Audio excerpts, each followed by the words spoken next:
offline. I'm not. I did not broadcast this in real time. Rather, given that our schedules have been clashing, I thought I would show you what I've been doing offline. It is likely I will win this game, but likely just means that I'm competitive. Doesn't mean I'm for sure going to win. I'm confident, but you know, as far as I know, I might lose a cultural victory or religious. Like I'm just trying to. I'm just trying to remain competitive. But I'm making this video because I wanted to show you a story, because this story is likely distinct from your experiences. And when you move up in levels, these are the kinds of experiences you'll have. You'll note that I have not explored my continent. like all of this is just from trade routes, but I still wasn't able to explore this continent. So you'll see my capital right here.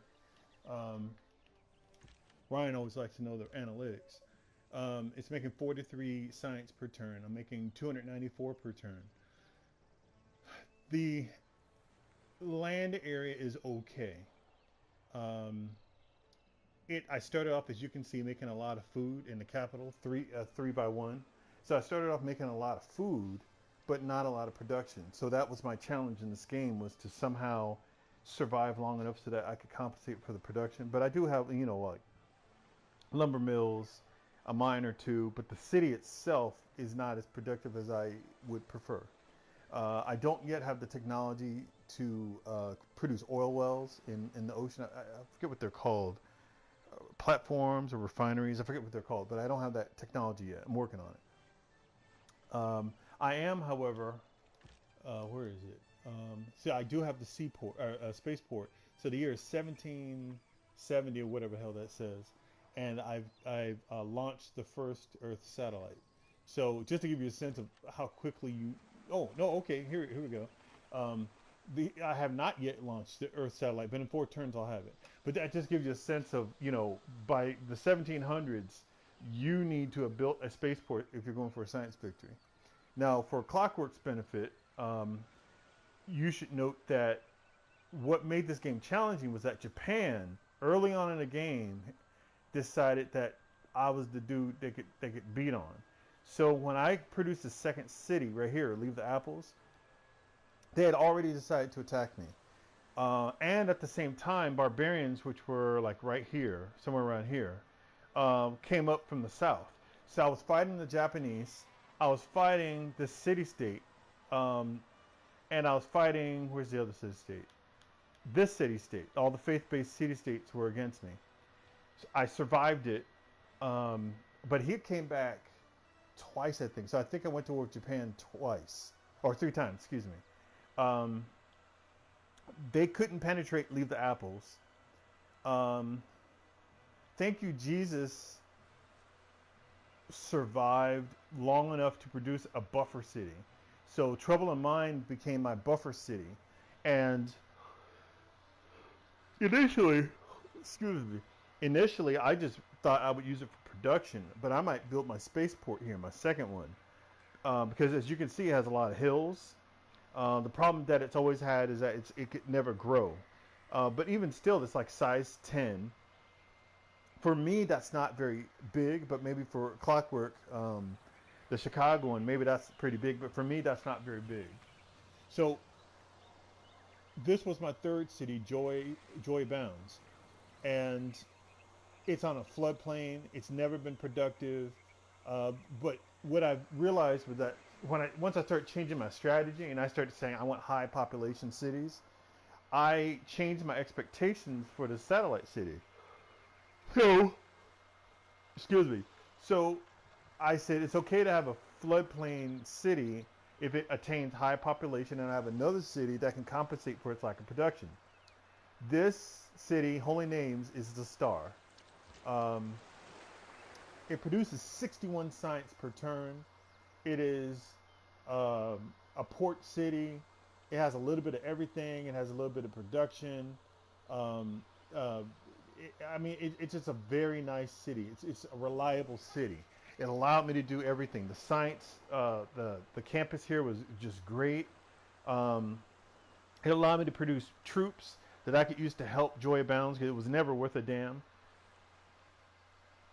And once I was able to secure my border with this ring of Holy Names, Joy Bounds, and Trouble in Mind, I was able to produce 2 cities north.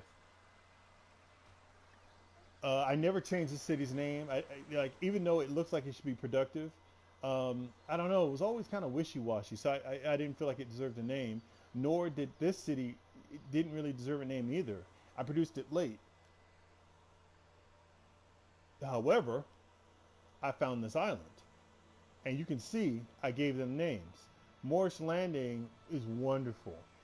This is, I believe this is 9 Science, a 9 Science campus, because it's surrounded by these two. Just a great fucking campus, and it's making 20 a turn. But I haven't even built a library. You see what I'm saying? This one is right next to a natural wonder, as you can see, with all the clouds, the Matterhorn. It's building 10.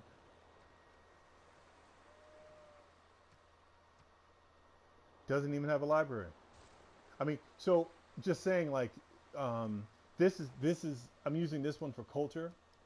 Mo Deep. I'm using this one for culture, and it grew very quickly. As you can see, it's a size 8, and hell, that's a new city.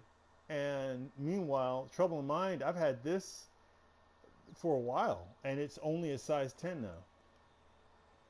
If we go up north, you can see that this is. I'm just using this for resources. It's not worth a damn. I'm not doing anything there. But that just gives you a sense of how the game flowed.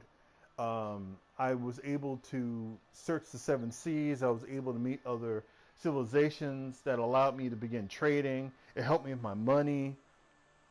So as the game progresses, I'm getting a sense for when I'm behind or when I'm at pace or when I'm ahead. I told Clockwork, the Chicagoan, this weekend that the game that I was streaming wasn't worth finishing. I could tell I was behind, and before I logged off, I noticed that the Romans had airplanes. Oh hell, I had just gotten like cannons in all my cities or something like that. It was just I was so far behind. I was like, oh, it's not. I'm close enough to know that I'll never win a science victory. I'm done. But anyway, so I wanted to make sure that y'all had a sense for how I'm progressing through the game, how I have a sense for what I'm doing. Here you can see kind of the breakdowns. Ryan is a junkie for analytics, so making 81 production in the capital, 43 science, and obviously I'm building a spaceport. And Leave the Apples, I'm 45 production, 40 science. Joy Bounds, 45 production, 34 science.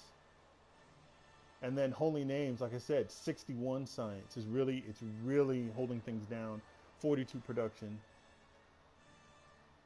Trouble in Mind, 39 production, 31 science. Like, Trouble in Mind is just kind of okay. And I would have thought it'd be much better. Zhonglong or whatever, 27 production, 33 science. That's a very marginal city. 12 production, 19 science. Mo Deep, 32 production, 10 science. And then, like I said, Morris Landing, hell, by the end of the game, it might be my second or third best science city. And it's not even, I mean, it was built late. So, 19 science. And then, Townsville, 0.4, 1.8, but it's just giving them oil, right? So I just want it for oil. So I just wanted to give you an update on that. Strong game. Don't know if I'll win. Don't know if I'll lose. Don't know where it's going. But that's the progress I'm making.